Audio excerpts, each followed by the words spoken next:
Hello authors, I'm Joanne Morrell, children's and young adult fiction writer and author of short nonfiction for authors.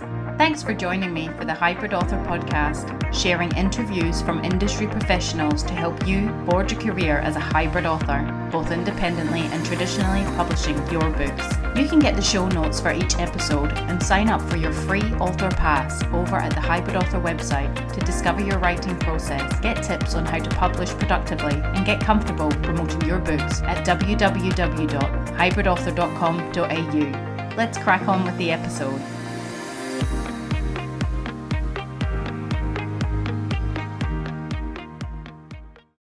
Hello authors, I hope you're all staying nice and warm and dry, those of you who live in Australia, because as you know it feels like and has been, I think, one of the wettest winters we've ever experienced in Australia to date. Well, it has in Perth anyway, and welcome to those of you in other countries listening. So today I'm doing something a little different from the other episodes I've put out so far, and that's partially to do with some technical issues I faced yesterday with a particular file for a podcast interview I conducted, and that was the one I was going to release. I'm currently having that reconciled, and I will definitely be sharing that interview with you, hopefully in the next installment. So instead of putting out another interview, I thought I would do a little personal episode and share some of my experiences with you about author fears and how to overcome them. Now, this is a book I have written. It's a non-fiction based book for writers, and it's based off the emotional ride I've gone through since embarking on having a writing career. And I wanted to share it because it's a part of being a writer, and I know many authors go through it, and it never goes away over time. It's not something that just disappears. It's something that's quite normal to face as an author, and something that you can learn to understand and effectively use and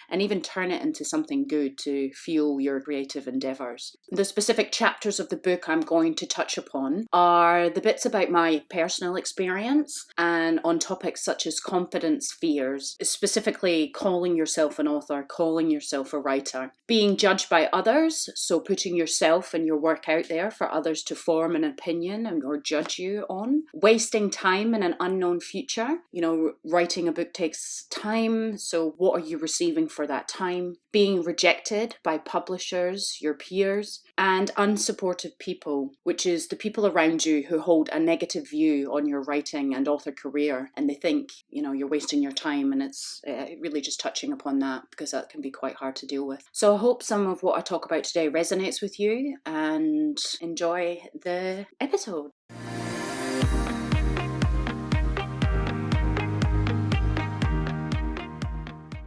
So in my experience, when I first started writing, I joined a writers group to learn more about the art of writing. I attended workshops and events, and then I started a writing degree. In my first year of university, I independently published a children's book, middle grade. I had artwork commissioned, and whilst it was a good product, I didn't have it professionally edited. When self-editing, I remember reading over parts of the writing that simply didn't sit right with me. Impatient to publish, I pushed it out there anyway, despite those initial gut feelings. Friends and family bought my book immediately, and I was horrified. I remember barking at my parents because they shared an email with their friend to say I'd written a book. They were so proud of what I had achieved, but I just felt mortified. What I was dealing with was self-doubt.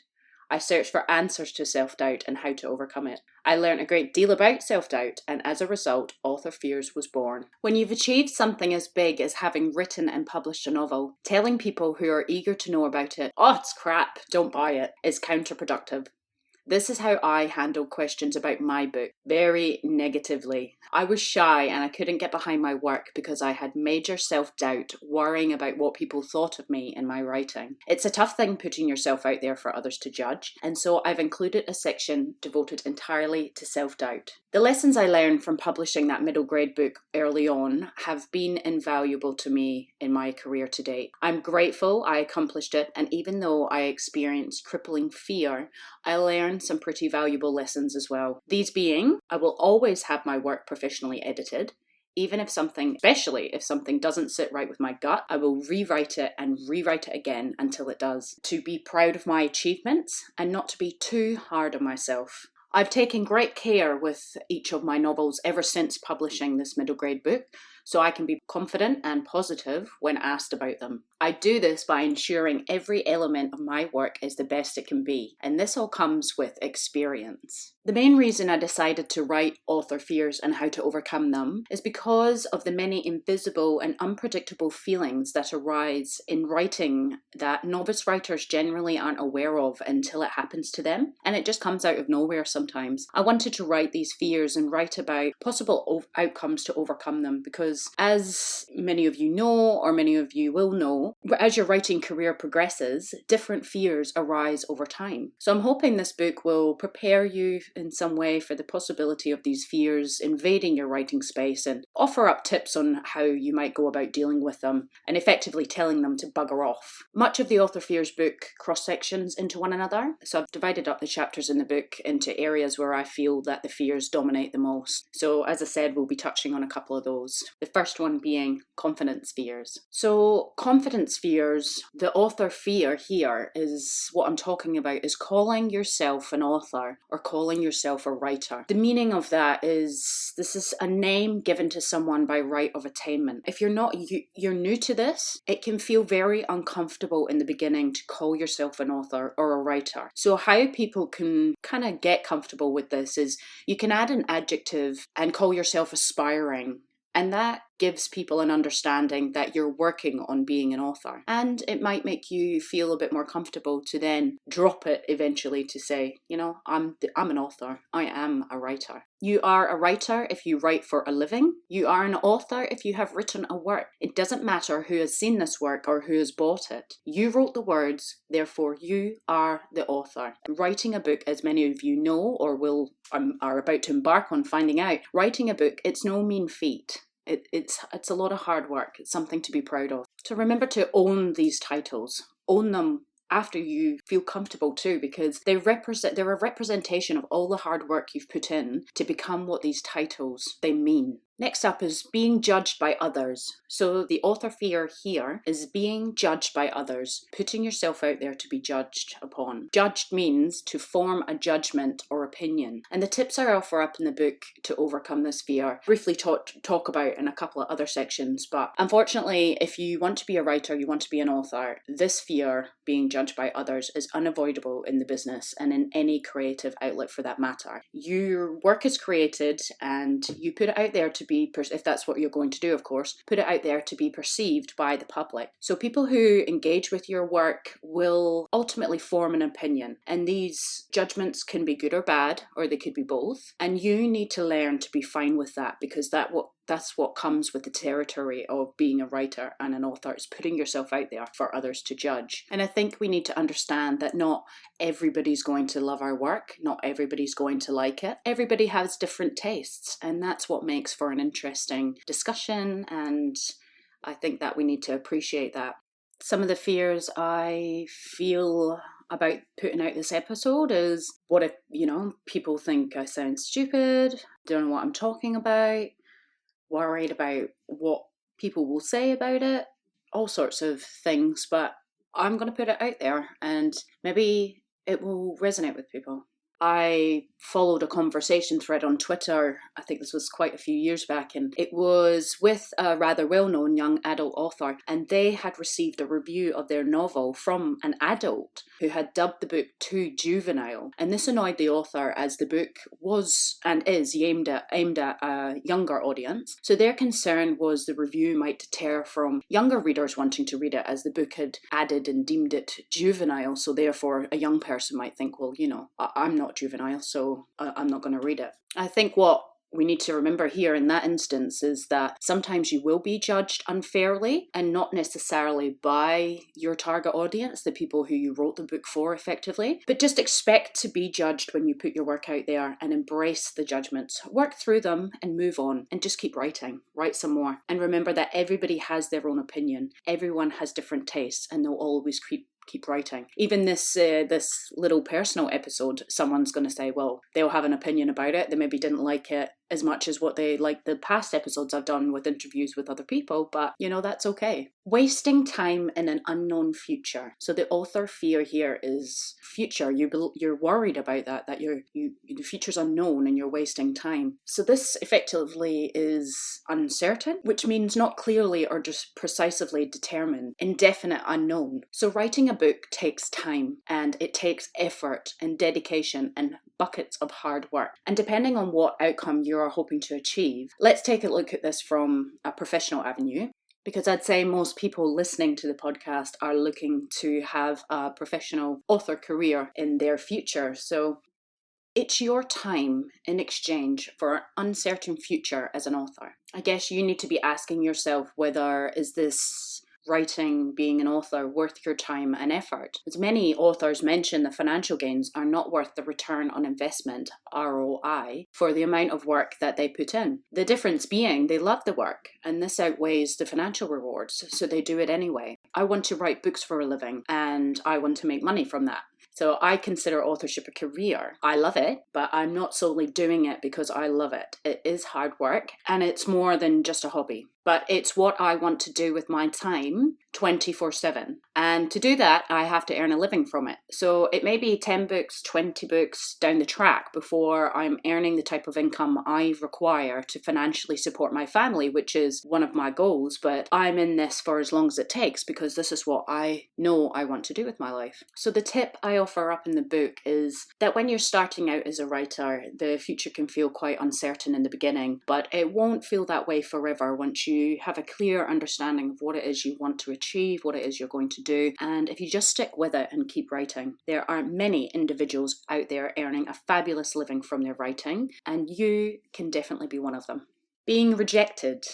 So the author fear is being rejected, and reject means to refuse, to have, take, or recognize. So unlike most of the fears in author fears and how to overcome them, rejection is one fear that you can almost guarantee that you will be up against if you want to have a career as a writer. None of us want to be rejected, and who knows, you might not be. If you independently publish, you don't have to be rejected time and time again. You have the option to take your publishing efforts into your control. So you can put your books out there and you're not going to be told by a publisher, no, hey, we're not interested in publishing that. You can put it out yourself, but you can almost feel rejected, I suppose, if your books don't sell or they don't sell well. That can feel like a bit of rejection on that part. But if you are choosing the traditional publishing path, where rejection is almost a given, the tip I offer to you is to change the word rejection and don't think of a publisher saying no to your work as a rejection, but instead refer to it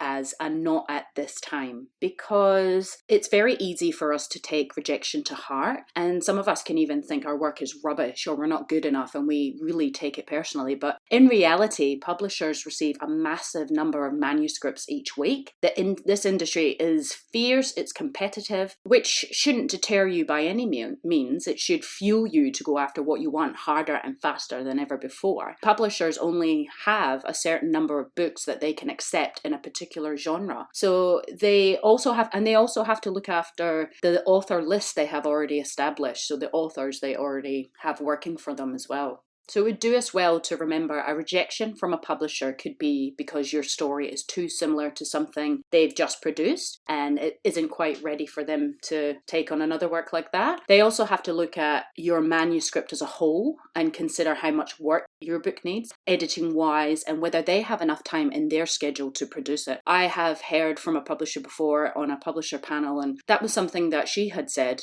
Sometimes their schedule is very full, and when they're reviewing new works, they need to look at the state of the manuscript, and if it's something that's doesn't need heaps of work and they love it, then they'll take that on. If it's something that they need to work on a lot more and they don't have the time, then that can be one of the reasons why they reject it. So remember, when or if you receive a rejection, realize many factors come into play. It's not always about the work not being good enough, it's many more things. And remember, with each no, you are one step closer to a yes. So don't take it personally. Just because it's a not right now doesn't mean it's a never. And finally, we come to unsupportive people, which I define discourage, to cause, to lose spirit or courage, dishearten. So unsupportive people can be anyone in your life, a person at work or someone closer to home, such as a family member or a friend. It's difficult to deal with someone who has a negative view on your life, and it's especially tough when it's a loved one who's putting down the things you are proud of or trying to achieve, as it's these people in your life you need support from the most. In majority of cases, this behaviour from a close, unsupportive person is unintentional, whilst in others, it stems from jealousy. So I found it's mainly because these people don't understand what it is you are doing or why you are investing so much of your time into something that you have no idea of the outcome. Now, this is really mainly for emerging authors and writers who don't have a backlist or a career built up that people can see.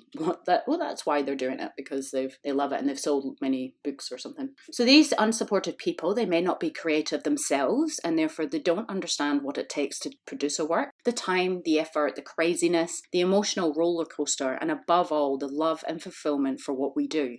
The unsupportive person in your life may only see your frustrations, which can often appear to outweigh the good times. When first starting out in your writing career, you can come up against things that are very frustrating. You know, how long it takes to write the work to get it perfect, then how long it takes if you're going down the traditional publishing route, how long it takes a publisher to get back to you with a rejection or an acceptance. And these things can be quite frustrating. So what these people will definitely notice is the time taken away from you being with them. They might become resentful. They might have their own fears about your success with your writing and worry about being left behind if you hit the big time. Occupations such as a novelist or screenwriter host fantastic reputations. People believe these professions to be glamorous, and whilst they may appear that way on the surface, what individuals don't see is the isolation, the mundane tasks and hard work required to fulfill the role. It takes dedication, determination, discipline, and buckets of patience lying in wait for the payoff. So if you're trying to make a career from your writing, the time, the money, the heartache and effort sometimes doesn't match up to the outcomes in the eyes of the unsupported person. It can be very frustrating to deal with unsupportive people, especially when it's their support and understanding and enthusiasm that you want and need the most. They are your inner circle, your nearest and dearest, and they are who matter in your life. And if your writing matters greatly to you, it will hurt when both your writing and your important but unsupportive person collide. So you can get unsupportive people, but you can also get unintentionally unsupportive people. So what you can do with an unintentional unsupportive person is a conversation needs to take place regarding how their actions are affecting you. You need to make them aware of what they do and how it makes you feel. There's no point in trying to make them understand if they don't. You can only voice your opinion, explain what you are doing in depth and what it means to you, and demonstrate how it hurts you when they are not being supportive. As long as your author aspirations are not draining your family's time and finances, then there's absolutely no reason these people should be unsupportive towards you. If writing is what you want to do with your life and you're continuing what's required of you professionally and personally outside of writing, then there should be no problem at all. Some family members might be cold at the prospect of you having a passion or the enthusiasm and drive to go after your ambitions. There might be a possibility they've never had the courage to chase their dreams, and what they effectively believe that you're chasing is a pipe dream. Some of the common misgivings from unsupportive people that you could hear is, it's not worth the time and effort you've put in. You've spent more than you'll ever make so far. You're wasting your time. So I'll finish up by just adding in some of what I believe are the traits to succeed in the author career. And the first one is, so don't stop writing. Don't stop writing. Instead, trust that your hard work and efforts will come together, pay off, and everything you've ever wanted will emerge. Even if it's not what you originally planned, you might gain much more in return than you ever imagined possible. So acknowledge and celebrate every step of your author adventure, whether it's starting the book, reaching midway, finding your writing process, finishing the book, publishing the book, promoting the book. Celebrate every step. Reflect. Focus on what you have done up to the point that you're at in your author adventure. It will do you good to look back and see how far you've come. Trust. Some of the mindsets in this book are all a part of the process, and you just need to trust. It could well be that you start the work, you freak out. You finish the work, you freak out. You release the work, you freak out.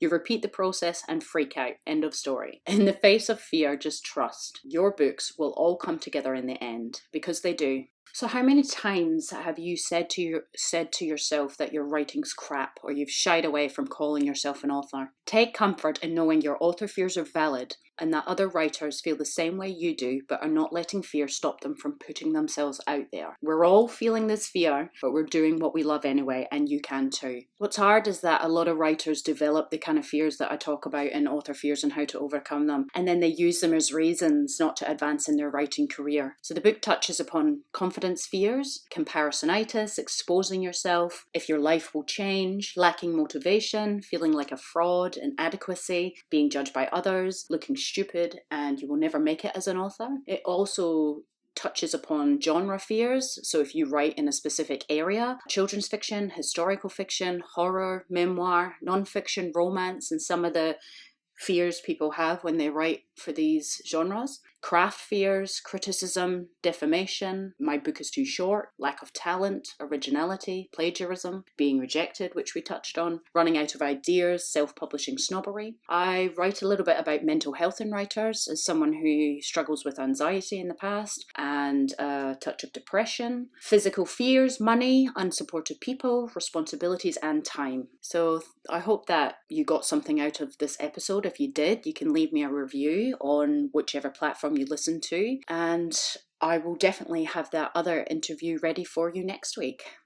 Thank you to everybody who's listened to the podcast so far. It really means so much to me, and for everybody who has told me they've got something out of it or left me a review, thank you very much.